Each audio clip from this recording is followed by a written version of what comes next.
دورتين دارس؟ لا ممكن دارس 4 دورات.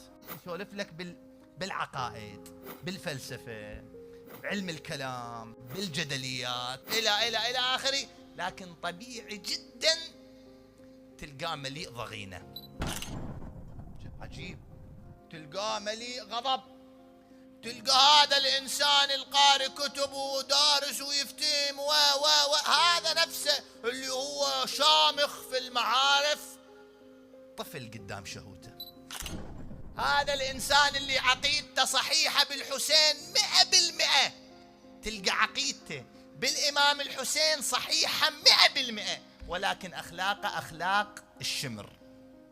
وهذا غير يحب الحسين، غير عقيدته شبيهة هذا، عقيدته صحيحة. تلقى عقيدته بالإمام الصادق مضبوطة 100%، لكن هذا اللي عقيدته جعفرية أخلاق